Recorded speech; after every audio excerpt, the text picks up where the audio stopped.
There was the American Dream. Dusty Rhodes going after the Lords of the Ring.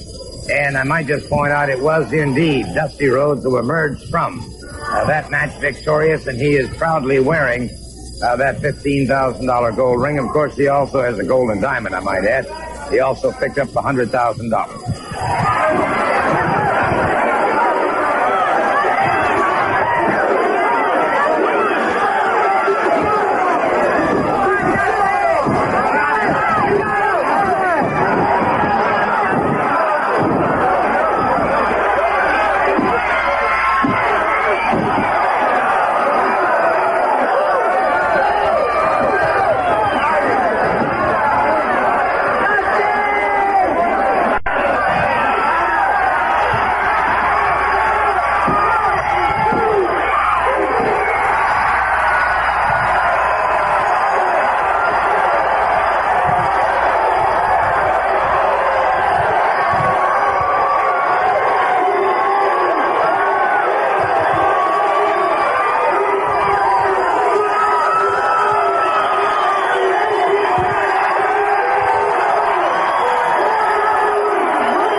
And there you saw Dusty Rhodes winning the Lords of the Ring, the Champion of Champions ring.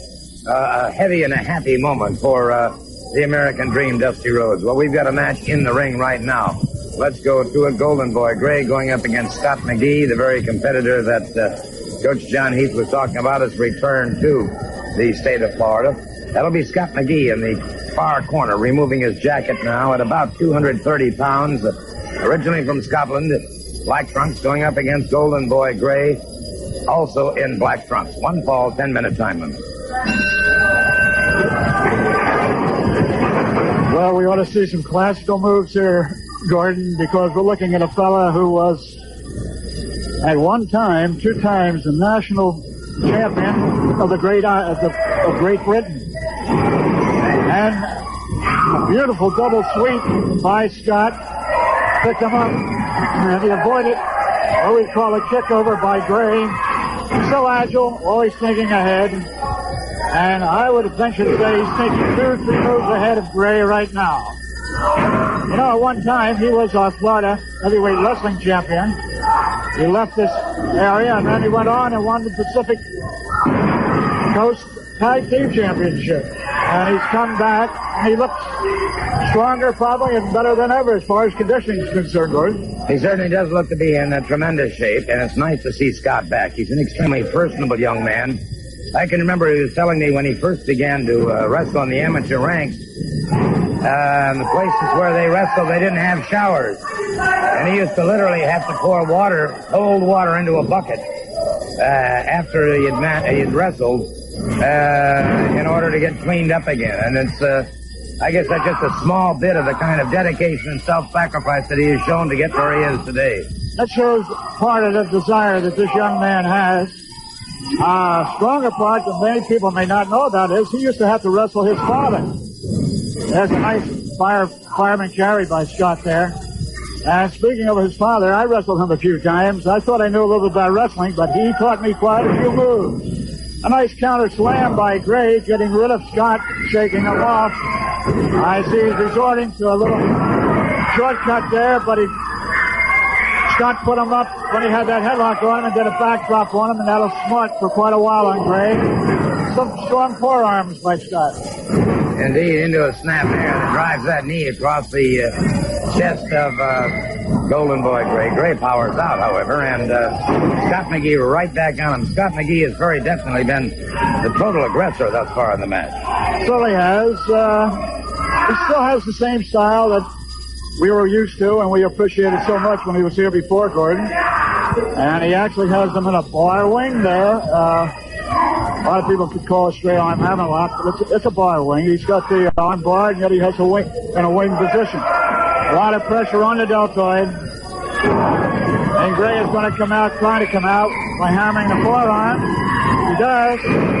And he gave him almost a hip toss. It was more or less like an inverted wizard's throw. And he's resorting to some illegal tactics to try and even it up. And he caught some medicine that time. He did indeed, using that forearm very beautifully coming off. Gray firing back, and Scott McGee beat back into the rope. Once again. Oh, he blocked that hit. Not a minute. Far leg scissor, near arm lever. Cross body split. Submission hold, and Golden Boy Gray submitting. He gives up. And so the winner of this match is Scott McGee. Two great nights of wrestling upcoming in this viewing area. First of all, Championship Wrestling will be held this coming Wednesday night in Fort Lauderdale at the Sunrise Musical Theater. Match time is 8 p.m. And then Friday night, July 13th, Championship Wrestling will be held in Miami at the South Miami Senior High School Gymnasium. Again, match time is 8 p.m. and an outstanding night of wrestling competition is anticipated. And now let's listen to these comments from Barbara Clary. La lucha libre de campeones tiene su área en las próximas semanas. Miércoles, el 11 de julio, a las 8 de la noche en el Sunrise Musical Theater de Fort Lauderdale. Y viernes, el 13 de julio, a las 8 de la noche en el South Miami Senior High School. Recuérdense, el día 11 en Fort Lauderdale y el día 13 en Miami. In a Texas death match, it'll be Blackjack Mulligan facing the one-man gang. In a grudge match, Barry Windham and Chief Joe Lightfoot take on Angelo Moss and Kevin Sullivan. In the Florida Championship match, no disqualification. Billy Jack faces the superstar. Mike Graham and Mike Rotundo take on Chavo and Hector Guerrero. There will be two other matches. I want to take a moment now to talk to the Guerrero brothers about both Wednesday night and Friday night. You know, we have proven ourselves as a tag team. We have proven ourselves as a single. And now we're coming back as a tag team in Sunrise against Mike Rotundo and Mike Graham. And then we go to the high school for the breakdancers. And for you all uncouth people out there, all you refugees, you come out here and just, I don't know if they can breakdance, but they better get in the ring and they better wrestle. Because when Hector and Chavo Guerrero get in there, we're going to be in there. And let me tell you something for the refugees. Todas bolas de refugiados que vengan a ver, estos son los verdaderos mexicanos, no otras personas, somos los latinos verdaderos y que de veras tienen lo que se necesita para soportarnos, vengan a soportar a la raza, no a esos gringos por dioseros. ¡Así es!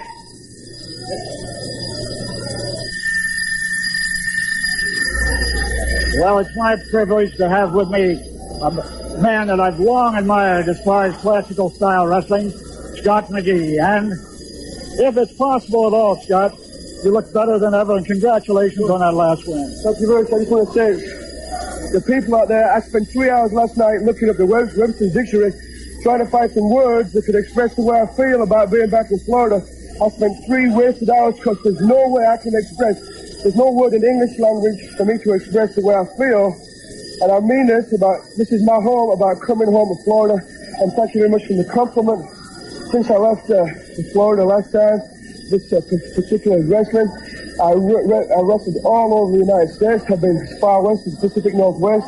I wrestled all the way through the Mid-South. And even though those wrestlers are good, very good, this is the best. This is the cream of the crop. And I said to myself, Scott, it's about time you came back down to Florida. The wrestling right now is a hotbed in the whole country. Scott, get down there, because that's where you need to be. That's where the competition is. And if you want to be number one, you've got to wrestle the people that are number one right now. That's fine, Scott. And he's too modest to mention the fact he's a former Florida heavyweight champion. He captured the Pacific Coast Tag Team Championship. And when he was an amateur, he captured 2 times the national championship of England, Ireland, and Scotland. Great work, Scott. Thank you very much for the compliment. Thank you. Kung Fu fighting, those just were fast as lightning. In fact, it was a little bit frightening, but it was with expert timing. Moving out to the ring now, superstar Billy Graham. He is the Florida heavyweight champion. And it looks like he's carrying his karate championship with him. This man has done a little bit of it all, including weightlifting.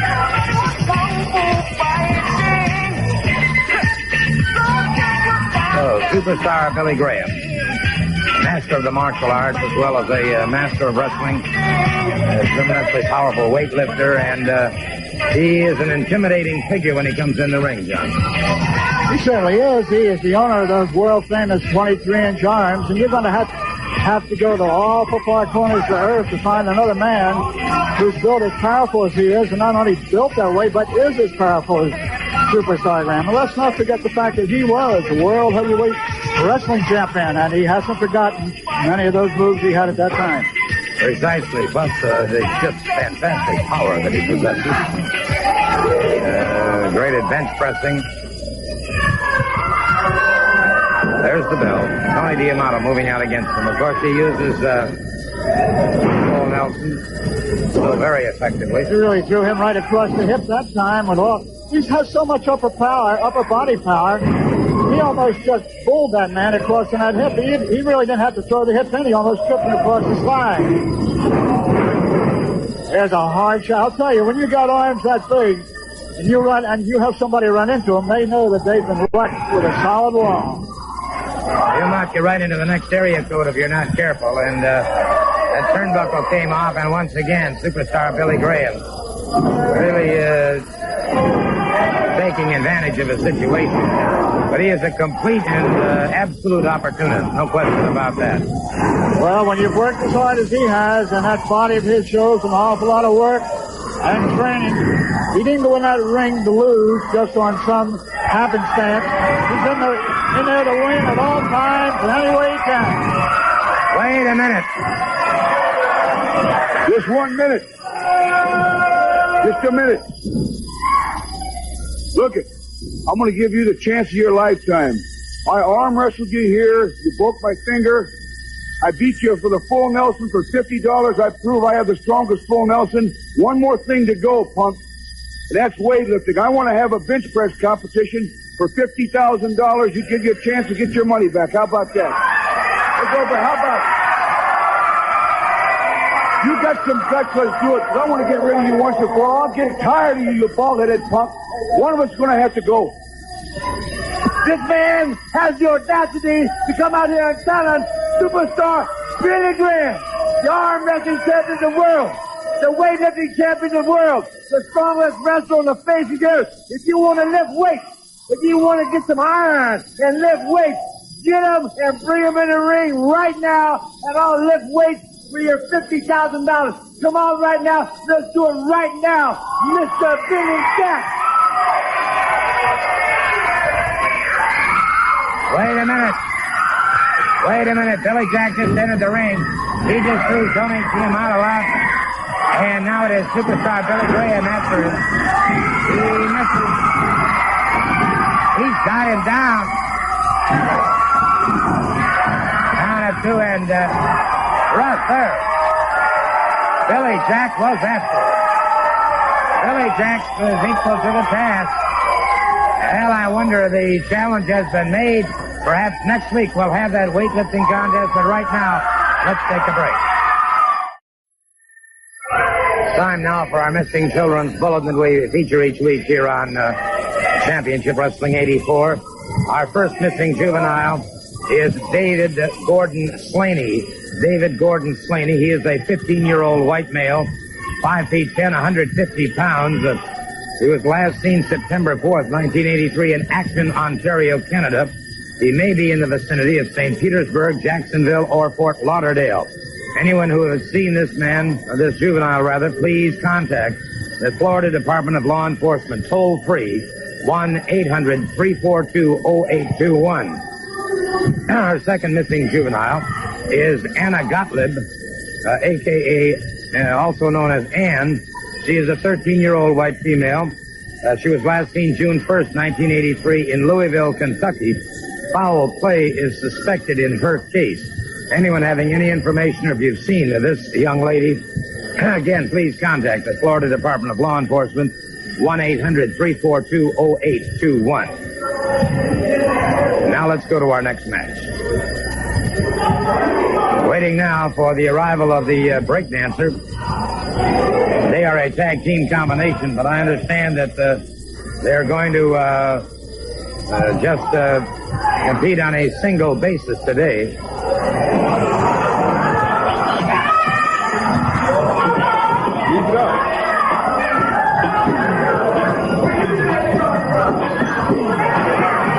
Well, there he goes.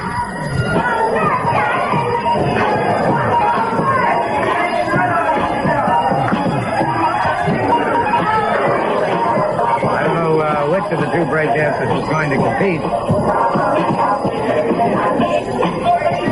All right, it was the one who was on the deck just a moment ago. This is our first opportunity to see either of the breakdancers in action. They're going up against Shotgun Willie. One fall with a 10-minute time limit. No question about the man having a lot of agility, John. Well, there's only one way that you can appreciate this break dancing as it's come in. Some of the boys and girls at our school try that.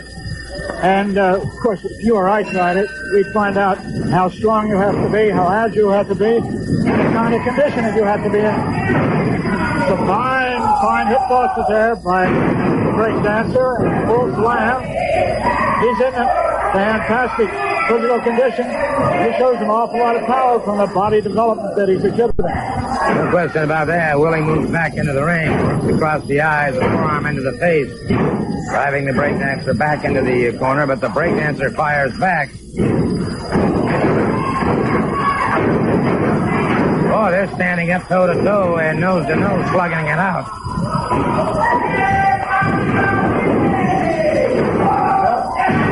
High backdrop has Shotgun Willie in trouble. Breakdancer moves up to that brother. And I am amazed. I'm surprised Willie came out of there myself. Yeah, really. I don't think you can take much more of that. That shot was right on his chin. That's the second one. Three drop kicks, and he has been absolutely perfect in his trajectory each time. He got that far leg pick up and a press, and he certainly did cover him. Tremendous body development of the break dancer. His agility that he displayed in the beginning while they were warming up, waiting for the match to begin. And as I said before, you can only appreciate the athletic development, the strength, and the skill that has to be applicable to doing breakdancing. If you can try it yourself, fine. But as our boys and girls down at St. Martin's have found out, it's tough. Well, I can tell you one thing. These gentlemen came out and certainly made a profound effect upon our audience here today, and certainly a profound effect upon your opponent. Well, let me tell you something, Gordon. It's a pleasure to be back here in the Sunshine State. You know, it's like a homecoming. So I'm going to tell you something right now. It's going to be a whole lot of stumping, bumping, stumping, a lot of these suckers upside my head. And let me tell you something right now, Slick. We got a pack to do, brother. We shall do. I'm going to tell you something right now, Gordon Soley. I'm not going to disgrace you and say that you're the Howard Cosell of professional wrestling. I'm going to say that Howard Cosell is the Gordon Soley of boxing. And let me tell you something right now, brother. You people don't know me, but you remember the name Brickhouse Brown. And when you see my man here, Slick, you just remember one thing. We came down here to do a whole lot of thumping, bumping, stumping. A lot of these suckers upside the head. And I know you people going to be backing us 100%. Fair enough. There you have it, the comments from the breakdancers. Looks like we're going to be seeing and hearing a lot from them. We'll be right back. Blackjack, Mulligan, and Chief Joe Lightfoot have joined me at the desk, and you had quite a time in Lakeland. Well, you know something, Barbara? The man said, walk softly and carry a big stick. And here it is, ladies and gentlemen, the stick presented to me in Orlando by my fellow rednecks and my fellow people to fight the demons off, to fight the devil and all his gang. Angelo Mafia, the one-man gang, and the whole bunch. And I'm going to tell you what, if this don't get the job done, we'll have to get something else. Barbara, I want to say something right now. Coming down in Lakeland, me and the devil has not gone away. For the last time, ladies and gentlemen, get up real close and listen real carefully, because I understand that the National Wrestling Alliance has sanctioned one match, Hangman News match in Lakeland. It's going to be the last one you're ever going to see. It's going to be me and the devil, and only one of us is going to walk out there, Barbara. We'll tell you something right now. And it seems that the devil has conjured up a lot more demons around him in the form of Angelo Mosca. And if we could, Barbara, I'd like to see that thing in the Orange Bowl that is possible. Let's go to the Orange Bowl in right Miami. now. So Angelo Mosca is going to get payback. Here we go right here. Here is the match in the Orange Bowl, Barbara. I've got the devil. I'm trying to hang him, trying to finish him off the best way I possibly can, trying to figure out somewhere to put the rope. And here comes the demon with his chain, possessed by the devil, Angelo Mosca. You see right now, little chief, the ankle part. The man is taking the hangman's noose, putting it around my neck, wrapping it around the pole there. Mosca was so filthy and so nasty in the Canadian Football League that his own teammates made him dress for the opposing team. So you can see this is not something he just found. Kevin Sullivan at that point played some kind of demon into my face, tried to possess me. But there was a power too strong, and they leave me for dead. They hope that I finish right there. You can see that Mosca is a little bit overcome by the demons. And we want to park everything just for a minute. And I want to talk about something very, very close to my heart. And in my hand right here, right now, and standing beside me, is a man maybe not so tall in stature, but the biggest heart in the world. And I'm very close to this man's people. I've been there many times. I've been to their village many times. I know their chief. I know everybody. And they, out of the goodness of their heart, tried to present to me and wanted to present to me something that they cherish. And little chief, I want to say this right now. I want to thank you and your people very much. And it lays heavy on my heart right now, and it's going to be taken care of. Well, what happened in Orlando, Blackjack Mulligan and my people just like a big eagle. He just up there, flies like eagle, fights like an eagle, tries to survive. So my people brought me a beautiful set of feathers to present to Mr. Blackjack Mulligan, the Duke right here. As you can see right there, Barbara, beautiful set of feathers. Take one by one among the best eagles from my country. Put all together up by my grandfather and shipped right here in Florida.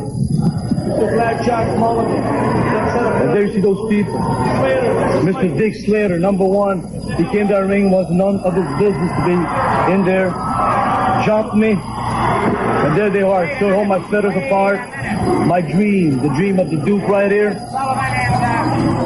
And they found me. And all those people, one by one, they're going to pay. They're going to go to the rap of the chief, one by one. I'm here for a long time. I'm here to stay. It didn't take me a whole year to pay, make them pay back. That was going to happen. They beat me up, make me bleed. I'm blessed. I had to be carried out by Blackjack Mulligan, like a good gentleman he is, carrying me out of there. Those feathers to me was like the eagle rider in America was going down, but tried to survive. And Blackjack Mulligan is one of these men. Well, I'm going to say this, little chief, I'm going to say this right now. I felt in my heart when I left that ring, carrying him in my hands, I felt the closeness. And there seems to be, Barbara, a safety in numbers among the devil's band. The devil's band there, Slater, Mosca, Black Bart, the whole bunch of them. And for what happened on this day in these feathers, the walking tall stick is going to stay up, brother. It's going to be walking tall, bigger than ever. And wherever the little chief goes, I'm going to be standing right by his side, Barbara. One by one. One by one. Thank you very much for being here. We'll be right back. Let's talk about wrestling this coming Wednesday night in Fort Lauderdale at the Sunrise Musical Theater, and also next Friday night in Miami at the South Miami Senior High School. On Friday night, July 13th, wrestling in Miami at the South Miami Senior High School. On Wednesday night in a Texas death match, Blackjack Mulligan takes on the one-man gang in a grudge match. It'll be Barry Windham and Chief Joe Lightfoot against Angelo Mosca and Ron Bass. Billy Jack goes after the Florida Championship in no disqualification match against the superstar Billy Graham. Let's take a moment right now to talk to Billy Jack about that, because no disqualification really could be in his backyard. It could be, you never know.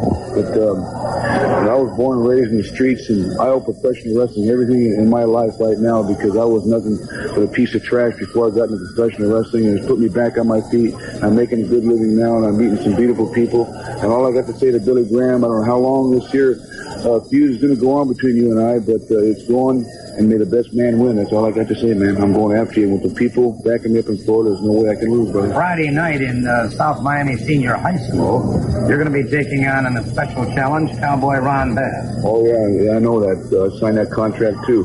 Cowboy Ron Bass. Hey, man, the guy's a proven thing. He held the Southern Belt for about a year and a half straight. I know he's stiff competition, and I'm going to expect nothing but the best out of Ron Bass, but superstar Billy Graham is my main concern right now. I'm going to get rid of that man one way or another. Thank you so very much, Billy Jack. Let's listen to these comments now from Angelo Monster, Ron Bass, and Sir Oliver Humperdinck. You know, Ange, it's kind of strange to look over here and you see myself and you as a tag team situation.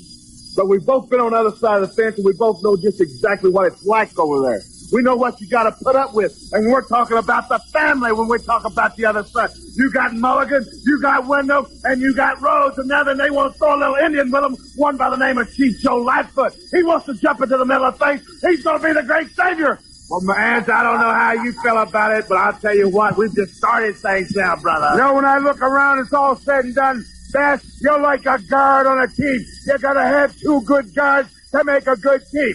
And I know what it's like to be on the other side with the so-called head of the family, Broken Feathers, and Chief Lightheart. Mulligan, you left the seat alone for me, and you made a mistake.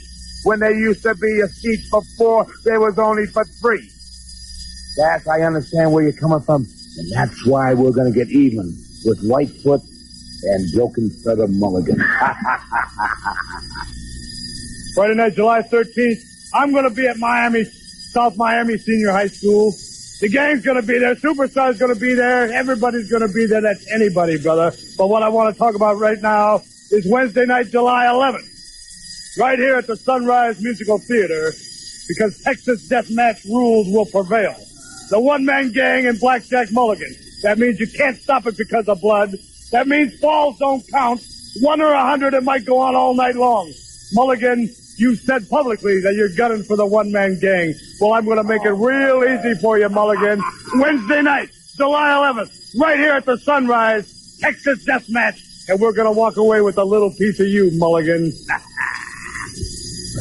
Well, of course, Wednesday night it'll be you and Barry Windham, Chief, against Angelo Mosca and Cowboy Ron Bass. But Friday night, Blackjack, you and the Chief take on Mosca and Sullivan as a combination. Well, Mr. Soley, when those feathers were destroyed a couple weeks ago, Sullivan knew the power of the feathers, of the spirit of the feathers. Abogadini knew himself what it was. So Sullivan sent 4 renegades after me, destroy them. There's one thing, the power still. But the power's in this big man right here that are named Broken Feathers, Blackjack Mulligan. We're going to be on one thing. The power's in him. The spirit's in Blackjack Mulligan. The spirit's going to tell him what to do.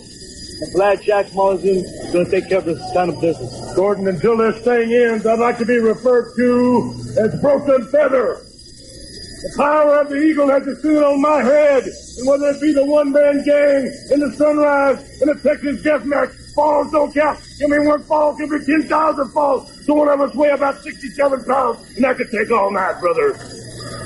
And let me tell you something, South Miami. Me and the little Chief are going to be walking tall with the big stick. Broken Feather and Lightfoot are going to get in the ring, and the Eagles are going to descend on our heads. And Indian Karma is going to come down, and White Eyes had better be careful, because we're going to redeem ourselves in front of the great Chief in the sky. Let's take a moment right now to talk to Sir Oliver Humperdinck and the one-man gang. Obviously, Mr. Humperdinck has some thoughts on his mind. I've got a lot of things on my mind today, some of which pertain to the man that was just out here not too long ago, Blackjack Mulligan. You know, Mulligan, everything's happened to you, brother, the last couple of weeks, the last couple of months. You think you'd smartened up, but no, you haven't smartened up. There's certain rumors flying around, innuendos being tossed around, that there's trouble in my camp. That certain members of the House of Humperdinck and I are having our problems. Well, let me tell you one thing right here, Gordon Soley, and the entire wrestling world. I am here today to dispel those rumors. There is no problems in my camp. Everybody is happy. Everybody's making lots of money. And sooner or later, everyone I handle will be a champion. Now, in just a few short hours tonight in Lakeland, Dusty Rhodes, you're going to find out firsthand that there's no trouble in my camp. There's no trouble with the one-man gang, because Dusty Rhodes, tonight, he's going to put you in that total body cast. We promised it once before, and tonight we're going to make good on all our claims. Dusty Rhodes, you're the first on the list. Blackjack Mulligan, you came out here and you said the lines are being drawn. Good and evil. Well, brother, you're not even close to knowing what you said. You don't even know what you said. You don't even know how true what you said was. We're going to see in the future, Mulligan. We're going to see exactly where that line is drawn. And I'll tell you right now, you're standing on the other side, the wrong side of that line. There's no trouble in my camp. There never has been, and there never will be. Dusty Rhodes, Lakeland, you're going to find out firsthand. Thank you very much, Sir Oliver Humperdinck. We've got, of course, we're going to be seeing Barry Windham and Mike Rotundo in action, waiting now for Hector and Chavo Guerrero. And as soon as they appear in the ring, we'll be ready with our next match.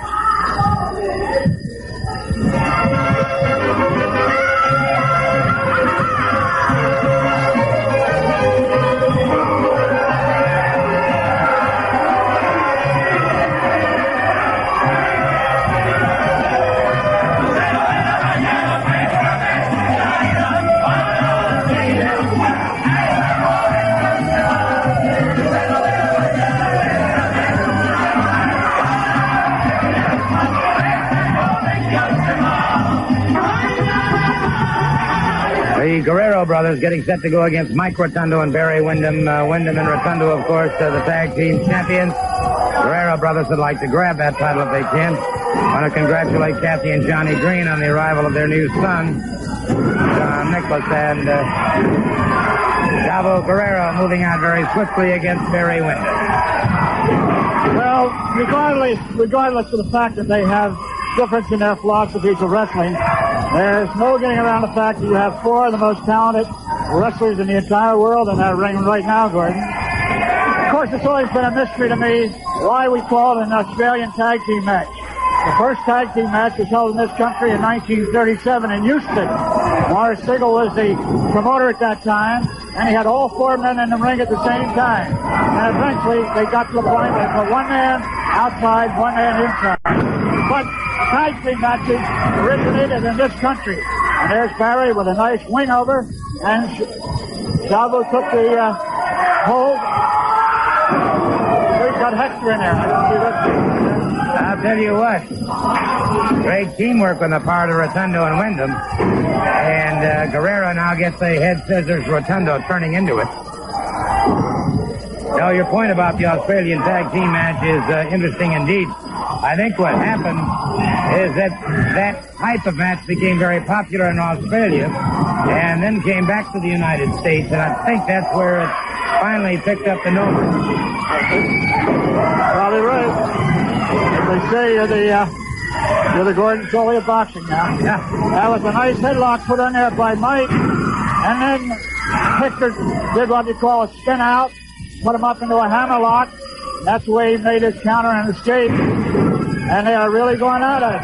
Strong whip over by Chavo in there, and he's going to whip Mike into the rope. And it's it. Rotundo was a step ahead of him that time, literally. He drove that boot into the chest of Chavo Guerrero, the back of the elbow to the top of the skull. Put a top Nelson, whipped him over with a top Nelson. It was very deep. However, he was able to come out with the assistance of his brother. Tag is made again, Rotundo out. They double team very quickly. Well-oiled machine. Well, both tag teams are just about as smooth operating as you can get. A flying press there by Rotundo, but Hector was strong enough to push out of there, and that's a lot of power to push off a 245-pound man. With a little bit of an assist there from Chavo Guerrero, and now it's Guerrero pounding away at the head of Mike Rotundo. Rotundo whips into the far turnbuckle, catches him with a boot coming in. forearms by Mike should have slowed Hector up a little bit. Here's Barry trying to strong drop kick in there, Gordon, and that's got to stagger and slow down Hector. And here comes the vertical. And it's a strong one. That could be it, Gordon. Could be indeed, as Wyndham moved in. No, sir. Guerrero slipped away from it, and Chavo Guerrero tags up. And they are an elusive combination, no question. These two teams, despite of that size differential, are just about as evenly matched as two tag teams you'd ever want to find. Both well-versed in school of wrestling, and a double clothesline. Double lariat by Barry Windham, and he has used that hold so effectively. It stunned them both, and now he's got Chavo Guerrero.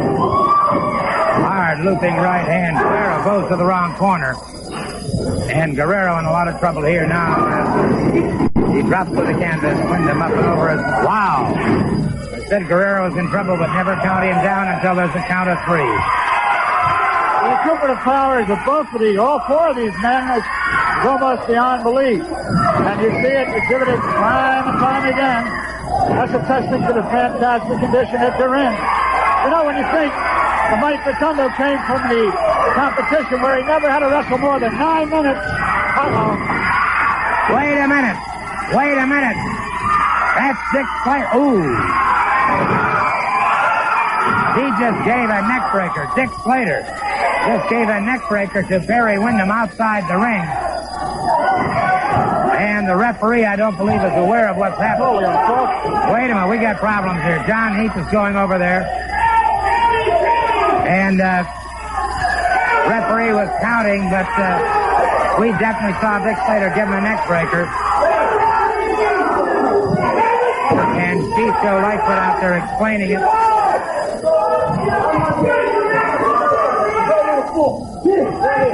Referee stopping the match. Referee stopping the match until the situation is cleared up.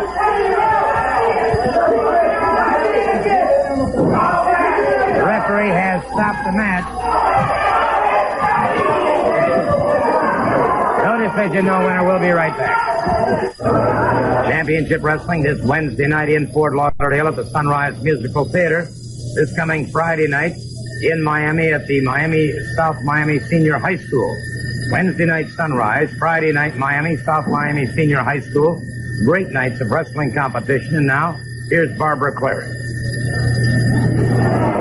La lucha libre de campeones viene a su área en las próximas semanas. Miércoles, el 11 de julio, a las 8 de la noche en el Sunrise Musical Theater de Fort Lauderdale. Y viernes, el 13 de julio, a las 8 de la noche en el South Miami Senior High School. Recuérdense, el día 11 en Fort Lauderdale y el día 13 en Miami. Blackjack Mulligan in a Texas death match against the one-man gang in Sunrise at the Musical Theater. That'll be this coming Wednesday night. Also, Barry Windham and Chief Joe Lightfoot take on Angelo Mosca and Cowboy Ron Bass. There will be 5 other great matches. Don't forget, of course, Friday night, July 13th, South Miami Senior High. As we said earlier in the program, a Southern title match on the line. Angelo Mosca choosing the opponent. He chose Denny Brown. I don't want to take a thing away from Denny Brown because he's a fine young athlete, but Mosca certainly seemed to be rather selective in his opponent. Well, here you could be watching the physiological differences of wrestlers as they were, say, about 1905 up to where they are today, 1984, 85. Well, immediately you think back to 1905 and so, Frank Gotch, and think of Stecker, and come back in there, and you think of Hackett Schmidt. And, of course, the one thing you always think about is Tom Jenkins, who never weighed over 180 pounds. Forget, he was the world heavyweight wrestling champion. And later went on to become the coach of wrestling at West Point in 1921 to 1935. So in Brown, you see a man of about that stature. And they're very strong, very able men. But then you see the man of almost modern-day wrestling, Angelo Mosca, a man over 300 pounds. The man we're getting used to seeing that ring, Gordon. Hey, and Brown just had him down for a moment. And Mosca got up. That brother, the rage was written across his face, John. He was upended by Brown, and Brown knows what he's facing, but Brown is faring extremely well. Well, you know, it's never wise to underestimate your opponent. Of course, if you're the size of Oscar, you look at somebody, he was, I guess, what, 100 pounds, 75 pounds lighter? It does may make you overconfident. And then when you get stung, it take your game plan away, and that's when upsets are made. Excellent point, and Angelo Mosca trying to dominate the situation here. And look at Brown again, another fine move by Brown. Beautiful deep inside trail, but he wasn't able to tie it up. Mosca's so big, he's just like a bear, and he just couldn't close it. And you've got to close that cradle to hold it. Otherwise, the fellow with that strength of Mosca will come out of it. There's a lot of Steve Gladstone in Fort Lauderdale. Oh, brother. He has an opportunity here if he can seize it. He'll have to come on and get it. Here he comes. Mosca's had trouble with those shoulders in the past. I know Jim Andrews. Wow. That's what starts. Uh-oh, it's just been a man. Brown firing away and Mosca catching him repeatedly. Look at Brown go to town here. Mosca, like an infuriated grizzly bear. Running full slam. Oh, he's going to punish him. Not satisfied now. He's been embarrassed and humiliated. Now he's looking to really make him pay some dues.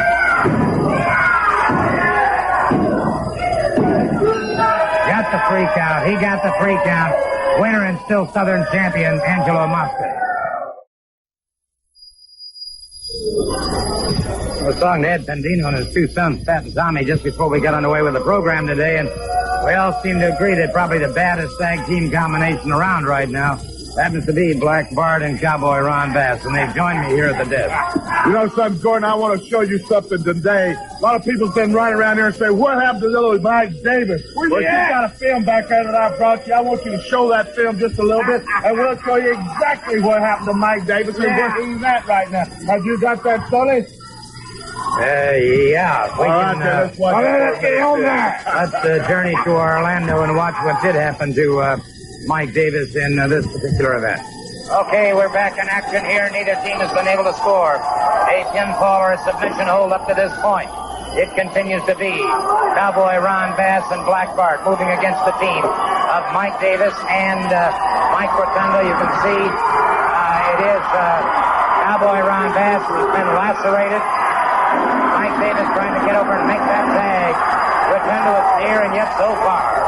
In the beginning of this match, it looked like it was Mike Rotundo and Mike Davis. Let me tell you, Ron Bass and Black Bart are former United States heavyweight tag team champions. This means they are two of the best wrestlers in the entire country, if not in the entire world. These two men can take punishment as well as dish it out, and this match goes to show that. Right now, there is Mike Davis able to power out from under that pinning combination. But Black Bart, you see how swiftly this man moves. He's a very big man, and he moves very fast. And right back on top with his reverse chin lock on Mike Davis, trying to wear him down, keeping him covered. There's Mike Davis with his punches, but there's Black Bart gets over and tags out very quickly to his partner. Get that fresh man in there at all times.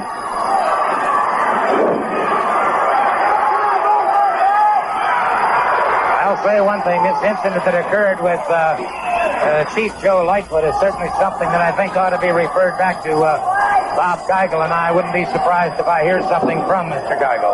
Well, something like that, there really should be something somewhere, because this is completely outside the limits of wrestling.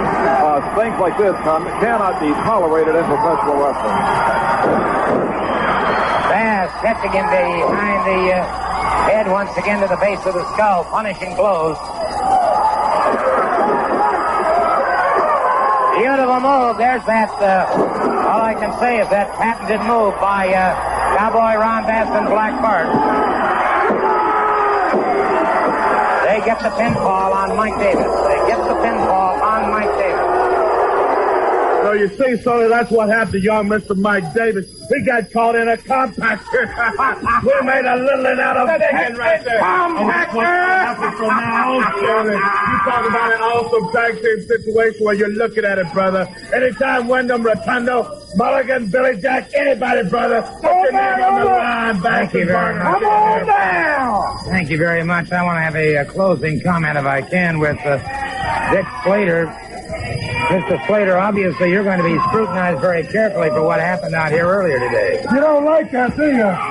When the business you got going out there and stopping something like that, Barry Windham was big right there. But let me tell you something right now. You know, I seen Mulligan out here with a big stick. 2 weeks ago, I see him out here dressed in drag. You know, that's where Barry Windham gets a side of that family. Right there where you're dressed in drag. And you know, I seen a little newspaper that said the chief was massacred by 4 people. Well, you know, there's nothing worse than a stinking Indian anyway.